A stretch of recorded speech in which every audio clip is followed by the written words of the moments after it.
And we'll start with item 1. Any apologies? How do I get that off? Bernard? Councillor McPhillips. Okay, thank you.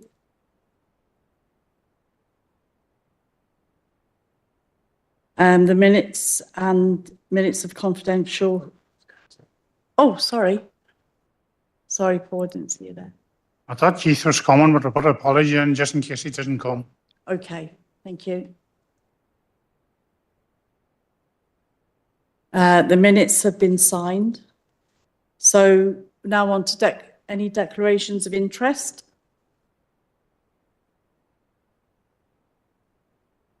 None? Okay. So we'll go on to the reports. Community and Wellbeing Directorate report, and over to John. Thank you, Chair. Yes, members, it's the standard report now in relation to dual language. There were, as you will see from the report, there were 8 roads which went through the process. 5 of them met the criteria, and the proposed names is included in Table 3 of the report. And Table 4 shows the estimated cost of the signage to install the dual language signage.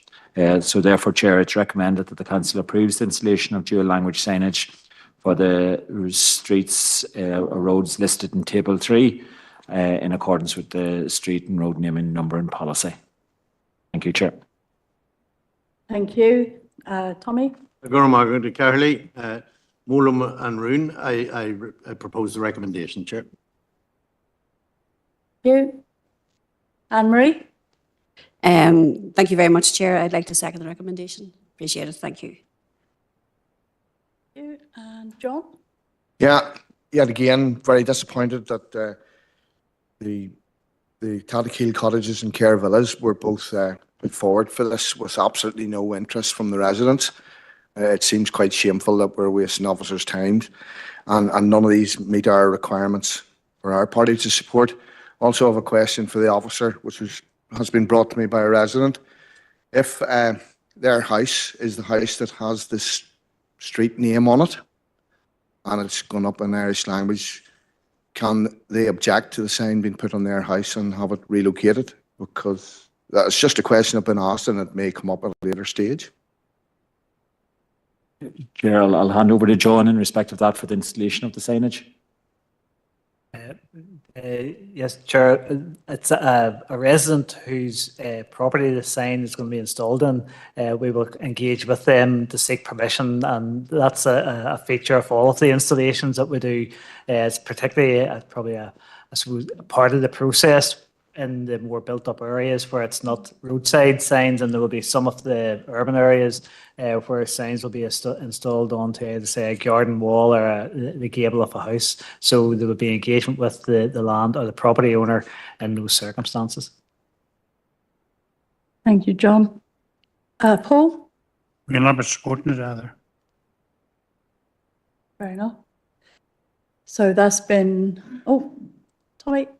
Margaret Carley, just in response to John's information there, just to say that we welcome that there would be negotiations, and the purpose of the bilingual signs was not to cause any annoyance at any time, Chair. Margaret.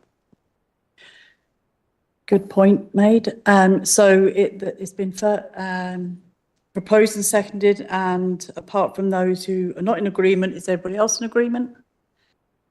Okay, thank you. So on to the next item. And that's to you, John. Thank you, Chair. So this is the monthly Estates Matters report, a number of items for decision members in section 2. The first of those relates to a request from Fintona Pierce GFC to enter into a 25-year lease for 2 parcels of land at Tattymoyle Road, Fintona, and they are set out in Appendix 1 to the report. It's 2 portions of land in close proximity to the club, and they've identified a need for additional car parking. So the DARA, who own the Ecclesville estate, have approved the club's request subject to an assessment of rental by Land and Property Service. So therefore, it's recommended that the council enters into a 25-year subleasing arrangement with Fintan Pierce's GFC, as I say, subject to that LPS assessment and compliance with the necessary approvals. Also then at 2.2, in 2017, you'll see the council entered into a nominal 21-year lease with Ederney Community Development Trust in respect of lands at Letterboy Road in Kesh, which was subsequently developed in conjunction with Kesh Development Association as North Fermanagh Valley Park. The Community Trust have advised that they intend to submit a Peace Plus funding application, and if they are successful, they would be interested in a longer term leasing arrangement or alternatively disposal of the freehold interest to the group. So it's recommended that officers would instruct LPS to carry out a valuation for both of those options and the concept of a longer term lease, as I say, subject to the outcome of the funding application. So the recommendation to members in that regard. Then at 2.3, the council previously approved a request from the National Farmers Union to carry out internal works to lease units at Omagh Agricultural Mart, and we've been advised that the refurbishment works are due to now commence in the near future, and a works licence will be drawn up with the NFU in relation to the project. At 2.4, set out lands at Clabby Road. In 2022, the council entered into 25-year nominal leasing agreement with Clabby Community Group. The council have now been contacted by the group. They've recently changed their firm of solicitors, and they appear to have mislaid the original documentation, so they have asked for council assistance in reconstructing the legal documentation.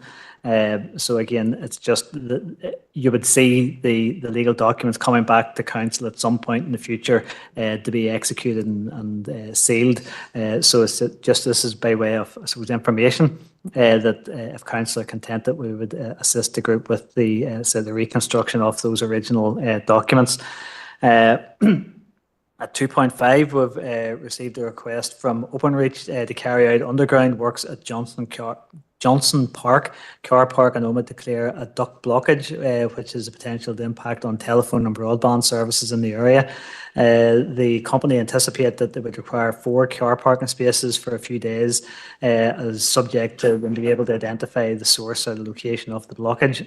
So it's recommended that the request be approved, subject to the provision of the usual insurance indemnifications, risk assessments, etc., and then obviously the reinstatement of the lands upon completion of the works, and compensation will be payable to the council at the daily rate for each of the affected parking spaces.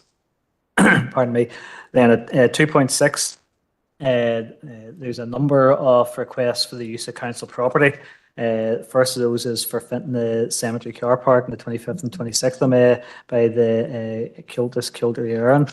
Then at 2.62, the Fermanagh section of the Royal Scottish Pipe Band Association requesting the use of the Broad Meadow on the 25th of May. Lack Community Group requested permission to use the play area in Muggah for a family or summer fun day on the 15th of June. Carmen Runners requested permission to use Gortin Glen Forest Park for the Mullacarn Giant Race on the 29th of June.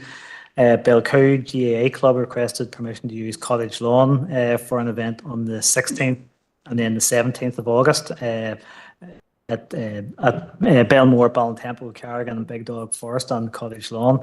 And Enniskillen Motor Club then have requested permission to use a number of forests within the district on Saturday the 7th of September for the Lakeland Stages rally, and again a fee will be charged for that, and a refundable bond of £750 I should say, upon satisfactory reinstatement of the council lands. And then finally the British Liver Trust has requested permission to use 2 coach parking bays at Wellington Place Car Park in Enniskillen on the 18th of September for a free health awareness and screening event. And then finally, a retrospective request for approval for the use of council property from Breeze Barista Bar for a family fun day activities that took place on May Day past Monday, the 6th of May.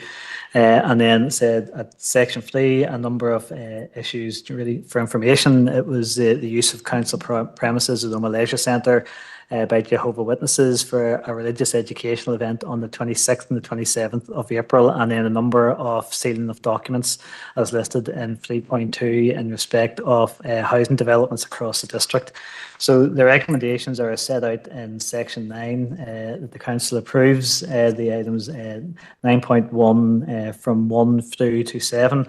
And then at 9.2, the council notes the submission for the use of council venues in OMA, and the sealing of the documents is set out within the paper. Sorry. Thanks, John. Anne-Marie? Romeo Carley, just want to propose the recommendations made by the officer. And it's good to see that there's continued good use every month of council facilities and groups taking on the use in the area. So just want to propose it. Thank you. And John? Yeah, I'd like to second the recommendations, and it's good to see that the North Fermanagh Valley Park, there's a bit of movement there, hopefully, to get that site finished and completely developed, that it'll be an asset to the community. Okay, that's lovely. Thank you. So we will, back to you now, John, isn't it? Yeah. Okay, so members, item 6.1, this is the just a director's report, number of items for information, really, but I suppose for information, some of them with very significant piece of information. First of those in relation to climate change reporting bodies regulations. This is one of the outworkings of the Climate Change Act 2022. Within that legislation, there's now a requirement for 40 specified public bodies to report into DAERA on what they're doing in respect of climate mitigation and also climate adaptation. So the paper just sets out the background to the public body reporting requirements. A number of key dates. The first of those will be in 31st of October 2025, when each of the specified public bodies will be required to submit the first of their 3 yearly reports on mitigation, and then the first of the 5 yearly reports on adaptation to follow by the 31st of March 2026.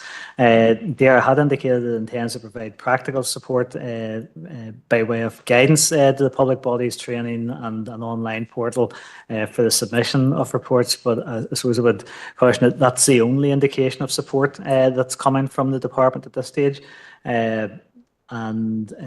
So like I said, really, there's a link provided within the paper for members, and then we've also uploaded the various reports, the consultation report on the public body reporting to the members' document library on decision time, because it's quite a significant document. And then within Appendix 1, there's a frequently asked questions that DAERA had provided. At 2.2. Just some information about it's really by way of background at this stage to the Live Here, Love Here grants. I know in previous meetings we've been able to report on the success of a number of local community groups in respect of Live Here, Love Here, and obviously council pays there's an annual membership fee to Keep Northern Ireland Beautiful, and most of that money then works its way back in small grants to community projects across the district. And in the last financial year, 8 projects benefited from that, and we've listed out some of those within Appendix 2. But I suppose more significantly within that, it's the volunteer effort that comes from that. Those 8 projects between them involved over 180 volunteers and more than 523 volunteer hours. So certainly that's what the membership of Keep Northern Ireland Beautiful, the investment in the Live Here, Love Here, is helping to facilitate. At section 2.3, then we'll have. It's the latest quarterly statistics from DAERA on municipal waste management statistics provided for information. There's appendices 3, 4 and 5, the background documents to this.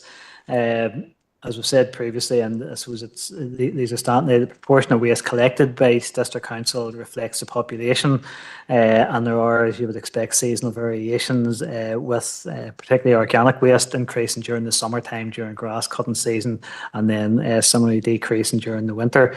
As you'll note there, that the energy recovery rate for the council in the period was 11.7%. That's a figure which we would expect to see increase very significantly whenever Drumee landfill shuts later this year.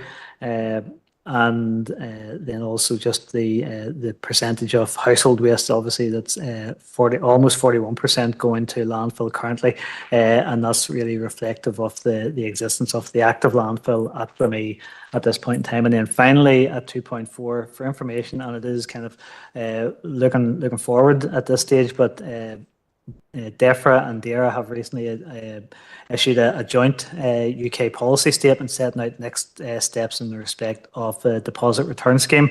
There's been a similar scheme operating in the south of the island from the start of this year, and certainly what's positive note from this is that DAERA are looking at what's happening in other parts of these islands, and there's certainly an intention to try to have some consistency in terms of how a scheme might operate. I suppose on the disappointing side, the latest update has deferred that implementation now until October 2027. So the recommendations set out in number 8, the council notes the updates on climate change, public body reporting, Live Here, Love Here small grants, the Northern Ireland Local Authority collected municipal waste management statistics October to December 2023, and the deposit return scheme. Lovely. Thank you, John. And yeah, a little bit disappointing it's going to take so long, but very good to see it moving forward. That's the main thing. Can we have a proposer, please? Dermot, and somebody second, Anne-Marie. Thank you. And correspondence, John? Yep.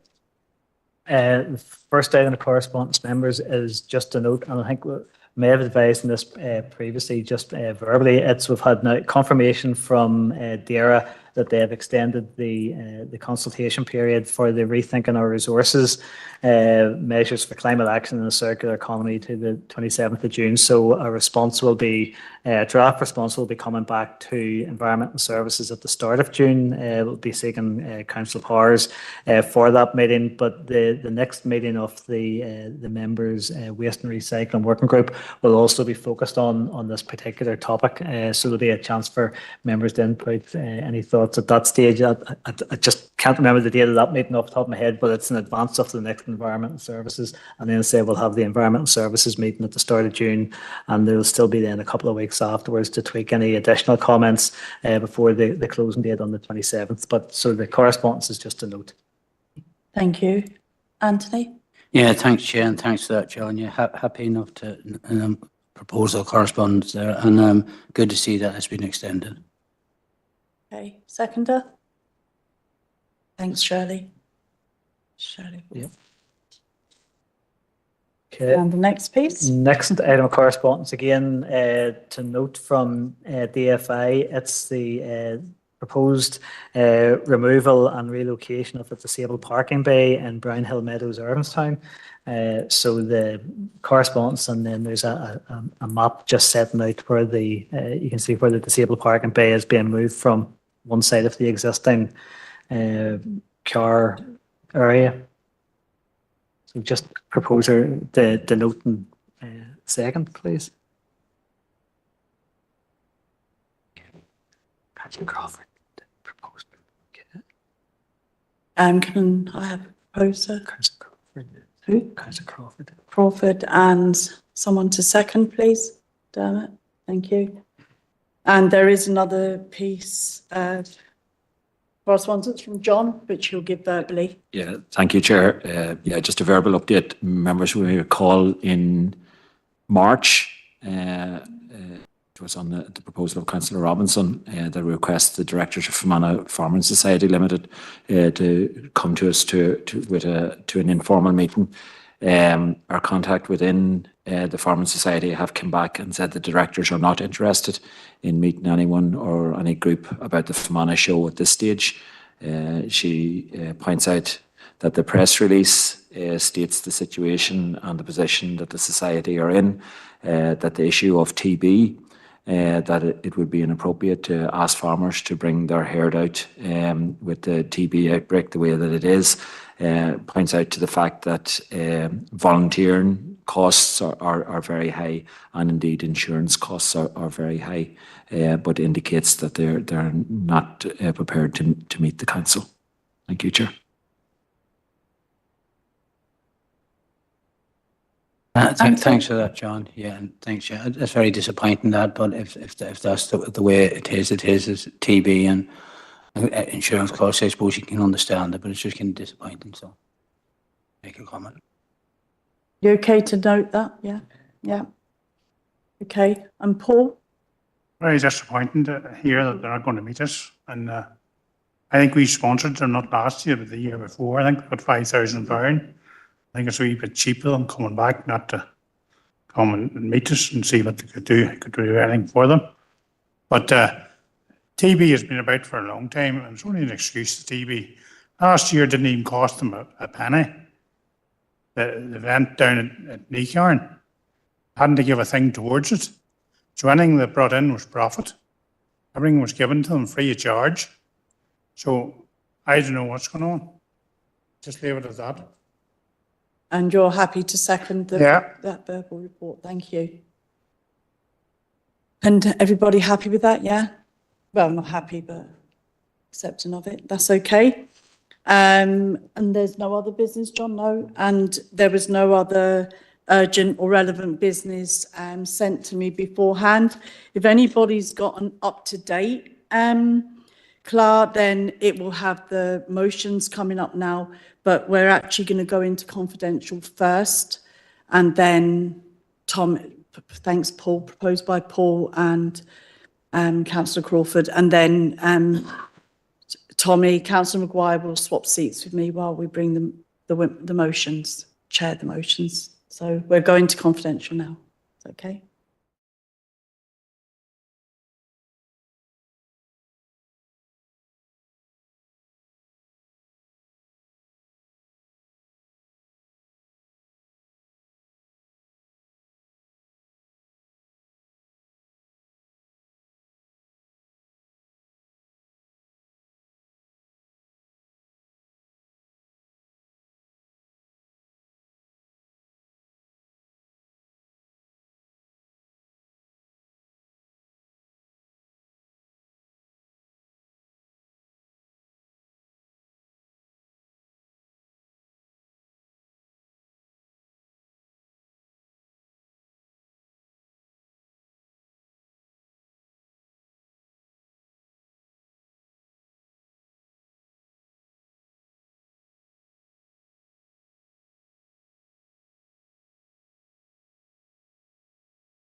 Yeah, you do. Yeah.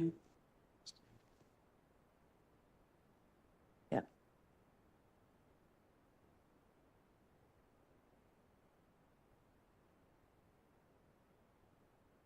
Okay, so just do it.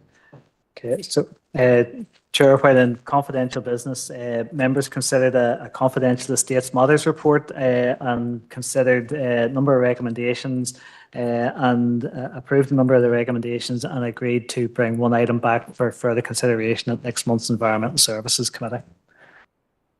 Okay, so you just That's okay. Thank you. propose it for the summer.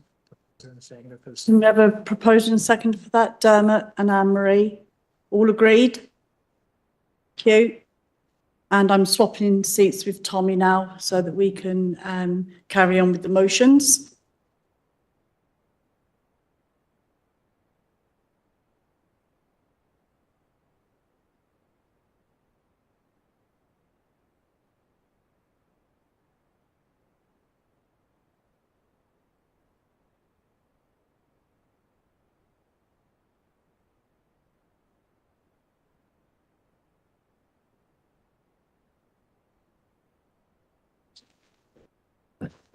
Yeah, I got them. Debbie there.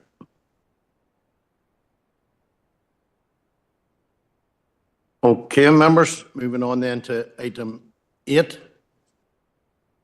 It's all right. It's not on the at the end of Oh, it's not, oh, sorry, it's on the, I'm reading the wrong number. So the first, So it's just- two motions deferred from last meeting. Councillor Powers for them. Okay. So Councillor Parish has been given to this committee to go through the two motions that weren't reached last night. So the first one is proposed by Councillor Dermot Brown, I believe. Over to you, Dermot.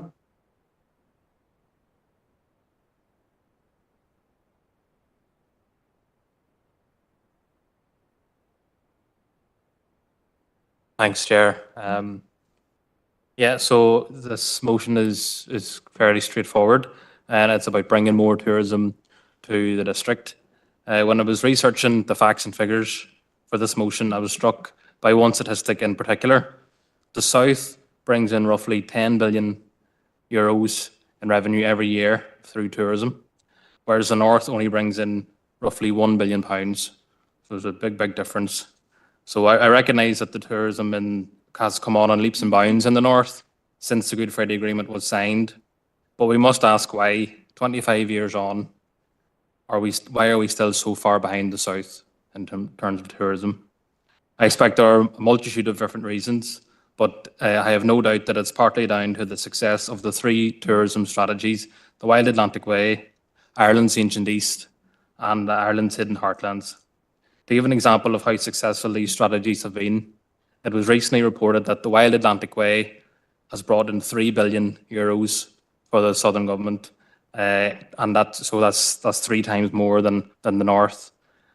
So extending these strategies into the North makes sense. Tourism Ireland markets the island as a single entity abroad, and it aims to attract visitors who will spend time in both parts of the island. So it seems fitting that we should offer them experiences that encourages them to do just that. This motion is calling for the Hidden Heartland strategy in particular to be extended into this council area, and I'll outline a few reasons why I think that's a good idea. Ireland's Hidden Heartlands is the strategy which covers the Midlands region of the island of Ireland, including our neighbouring counties Cavan and Leitrim. The statistics show that in 2019, the Hidden Heartland strategy attracted almost 500,000 overseas visitors and generated €178 million for the regional economy. I'm just going to read now a little extract from a promotional pamphlet about the Hidden Heartlands, and this is on the Fáilte Ireland website. It describes the Hidden Heartlands as, and I quote, a vibrant core of peaceful lakes, dense forests, alluring peatlands, rich pasture lands, and richly wooded islands. It's a magical water world with a myriad of walking trails through pastoral beauty, vibrant communities, rare ecological biospheres, and great opportunities for getting off the beaten track, slowing down, and reconnecting with nature. And I'm sure you can agree they've done a great job in selling the Hidden Heartlands. But like me, I'm sure many people will have listened to that and thought, are they talking about Fermanagh when they write that? Because it's, you know, it really does fit the bill for what we have on offer here. So our local tourism sector has grown in recent years, not just because of the uniqueness of what we have to offer, but also because the local community has poured so much time, energy, and most importantly, investment into making our community the best possible tourist destination it can be. I'm sure most people will be familiar with the Stairway to Heaven, the Marble Arch Caves, and the Ulster American Folk Park, to name just a few of the attractions we have on offer. Fermanagh has been aptly described as the Lake District of the North, and for good reason. Lough Erne covers nearly a third of the entire county. Every year, thousands of visitors come to enjoy all the loch has to offer. Lough Erne is a hotspot for fishing, boating, and water sports.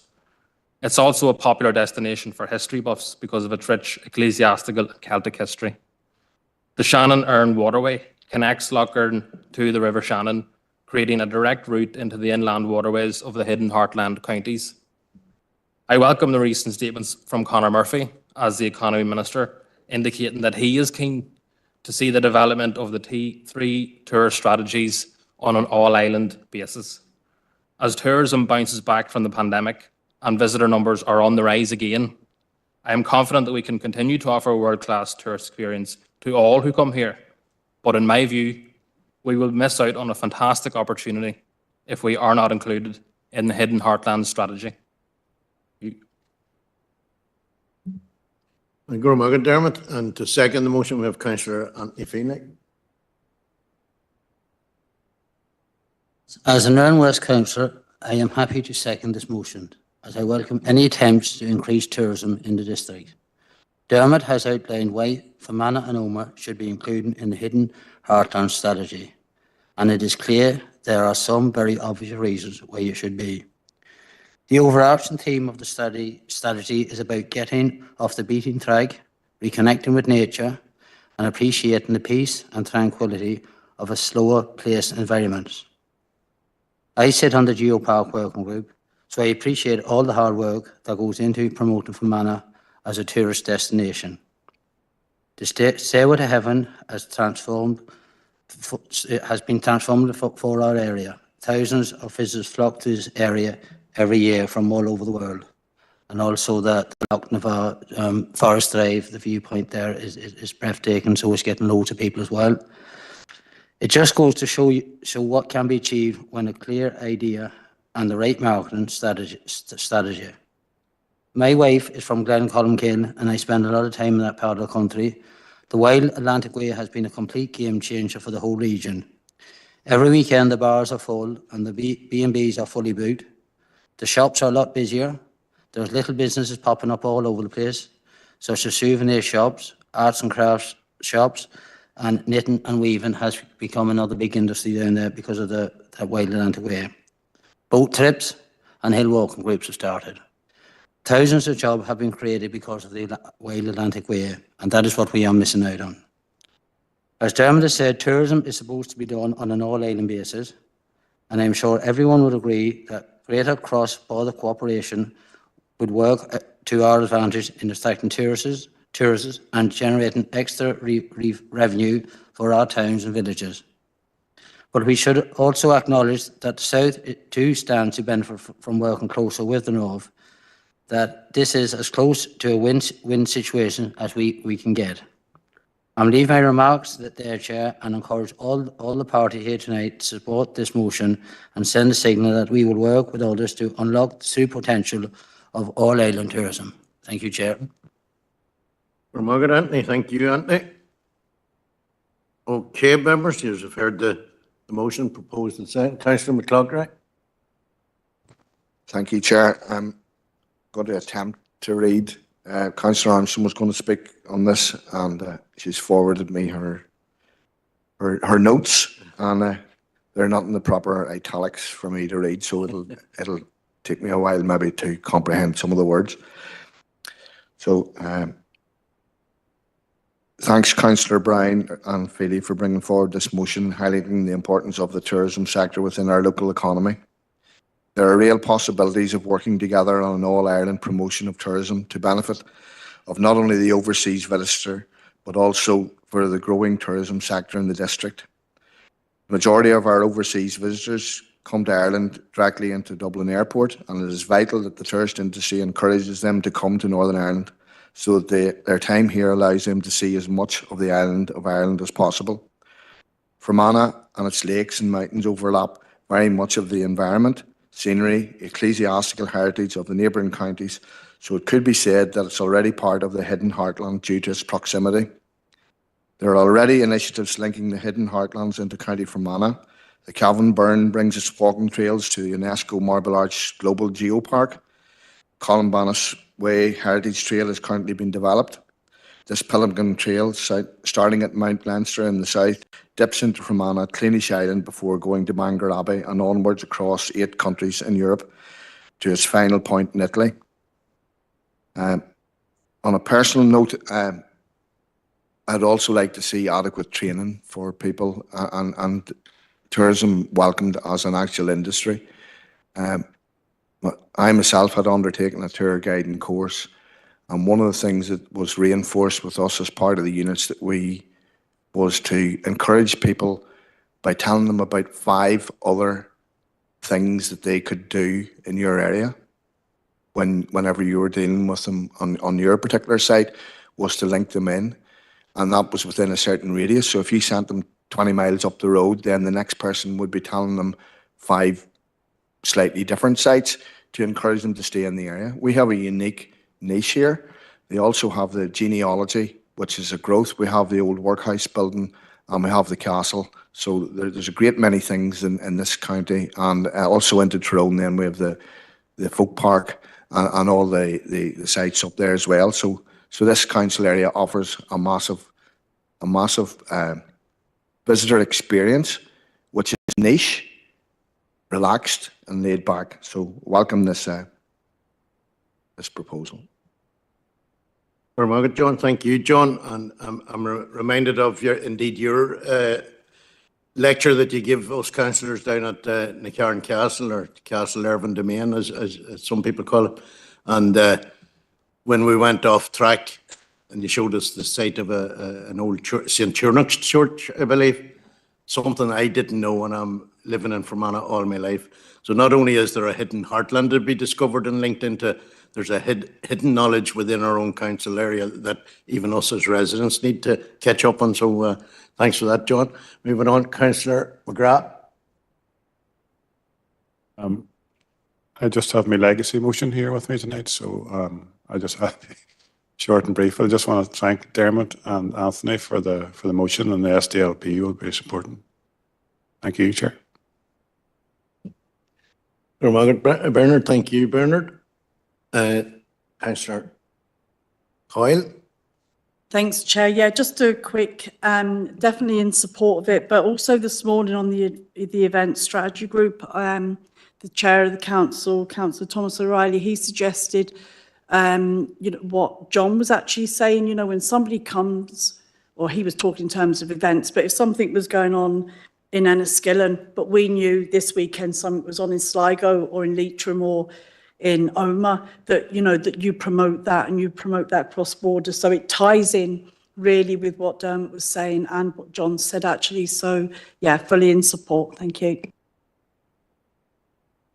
Debbie, thank you, Debbie. Well, I think that's all the speakers. So the motion has been proposed and seconded. Do you wish to sum up, Dermot?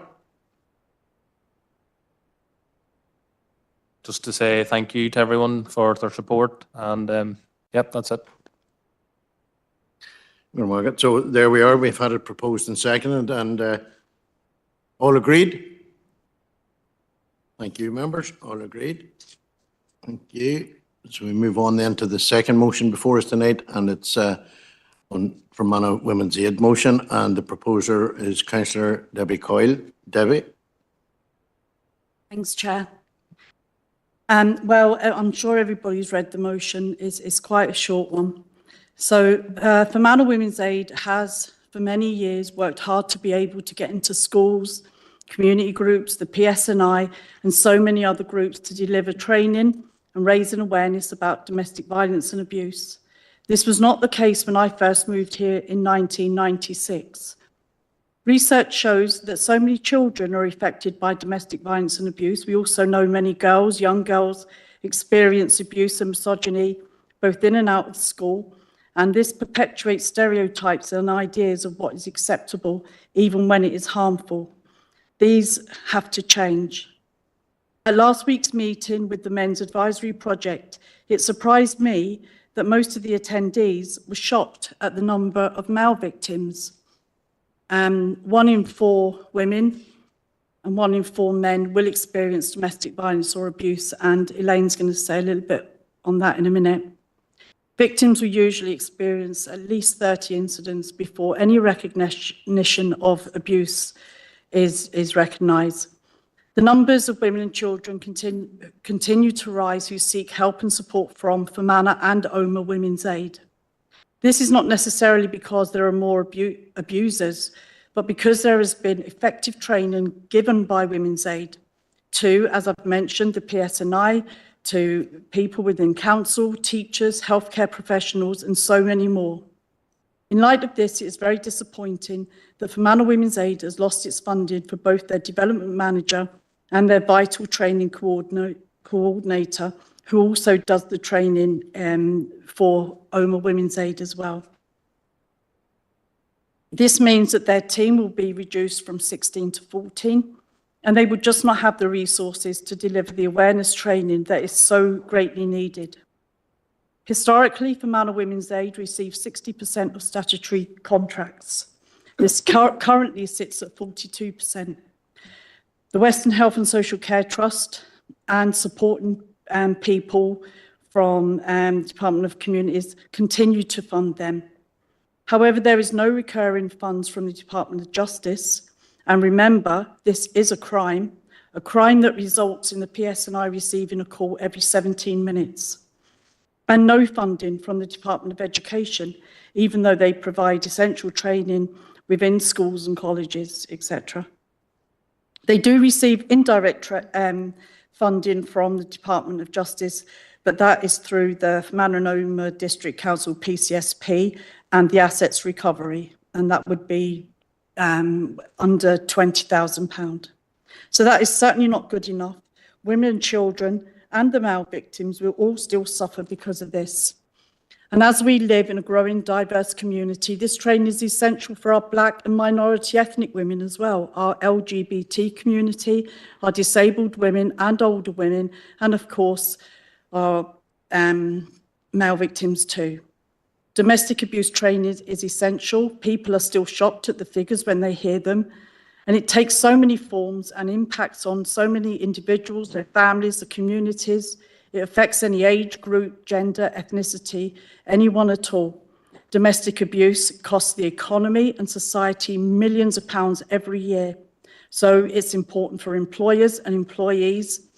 And it is also, it is essential that training is given and services are properly funded, and that young people understand that abuse is a crime.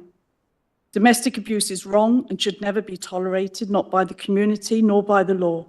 It is sad that the stigma prevents people from speaking out about domestic abuse, and this is why training is so important, that we are enabled to recognise, identify and appropriately respond and signpost to the support the victims and survivors need. We need to change attitudes. It is all our responsibility. What goes on behind closed doors attitude has to completely go. Domestic violence and abuse, as I've said, is a crime, and yet there is no core funding from the Department of Justice. So as a matter of urgency, as suggested in the motion, we need to ask both the Department of Justice and Department of Education to look at what funding they can give to both Fermanagh and Omagh Women's Aid for training. Living in fear in your own home is wrong and should never be acceptable. Thank you. Very good, Debbie. Thank you, Debbie. And the seconder for the motion, Councillor Liam Bruff. Liam? Thank you, Chair. I'd like to second Councillor Coyle's motion on Fermanagh Women's Aid. The social stigma surrounding domestic abuse is even stronger when the victim is a man. Often bruises and injuries will be dismissed as will not be seen as signs of abuse. This lack of empathy and support will usually prevent men seeking further support, leaving male victims living in fear in their own homes from their female or male partners, ex-partners, or maybe from an older person being abused by a son or daughter. As was clear from the Men's Advisory Project presentation last week, we all need more training, more funding, less prejudice, more support for the 1 in 4 females and 1 in 7 male victims of this awful crime that leaves them and any children living in fear in their own homes. Whilst this motion is about Fermanagh Women's Aid, I wanted to highlight the amount of men that are also victims. Fermanagh Women's Aid worked alongside Men's Action Network for a few years before funding again was stopped completely around 2022. This is not good enough. Domestic violence and abuse is a crime, and the Department of Justice, Education, along with Health, should invest in these vital posts, especially around training. Thank you. And thank you, Elaine. Anyone wish to comment?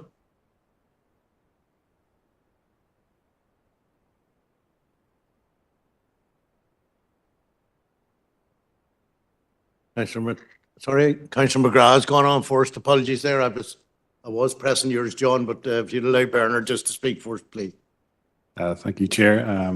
Just want to thank Councillor Coyle and Councillor Brock on this motion. It's very important that this service is fully funded, and I'm disappointed to hear that there's not the funding there, and hopefully moving forward that the right departments come up with the money and fund this very important work that's been done by Fermanagh Women's Aid. Thank you, Chair. Bernard, thank you, Bernard. And John, I have the technology now. I've discovered the mouse does it much more efficiently. There you go, John. Thank you, Chair. This is a slightly different font, but that doesn't mean I'm going to read it any better. And again, it's by Councillor Armstrong. I'd like to thank Councillor Coyle and Councillor Brock for bringing forward the motion. And between 2017 and 2022, 34 women and girls across Northern Ireland were killed by men. And the Euro statistics estimate that Northern Ireland had a femicide rate of 0.62 per 100,000 inhabitants in 2020.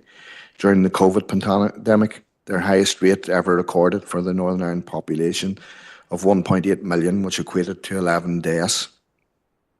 During this time, many other women, children, men, disabled people faced other forms of violence, abuse and intimidation within their own homes and the wider community. I'd also like to thank Elaine for highlighting the new phenomenon created by possibly the budgetary constraints and cost of living crisis within the community at the moment of adult children abusing their elderly parents. And that is now making up 10% of the domestic violence, which is quite startling that people would treat their parents in such a way. But that's, again, something that some of us can't comprehend. As councillors, we were all aware of the valuable work which was carried out by Michelle Alonso in delivering training within the Fermanagh area, reaching out into the community to raise awareness of domestic abuse, and in particular how vulnerable women can identify threats and coercive behaviour before they escalate into something more dangerous. All councillors dealing with the local PCSP will know that domestic violence rates are unacceptably high. This is why more needs to be done to support, and in this case, the retention of project funding for the Fermanagh Women's Aid and in provision of the awareness training. The Ulster Unionist Party will support this motion, acknowledging the core funding of the Department of Communities and calling for additional resources from the Department of Education and the Justice Department to support the delivery of this vital training in County Fermanagh. Thank you, John. Okay, nobody else indicating. So, Councillor Coyle, do you wish to sum up? Yeah, and whilst we're looking for, you'd think that something as serious that affects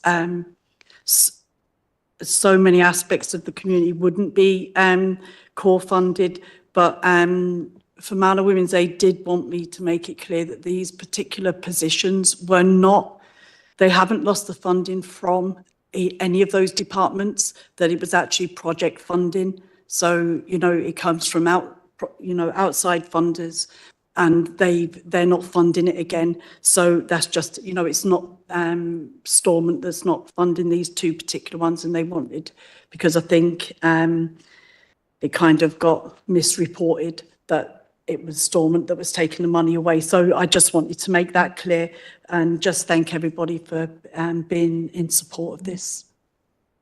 Debbie, thank you, Debbie. So members, that you've all heard the motion that's been proposed and seconded. Everyone agreed? Very much, members. Okay, members, so that concludes the meeting. So thanks for your attendance and safe home. You go away. Good night.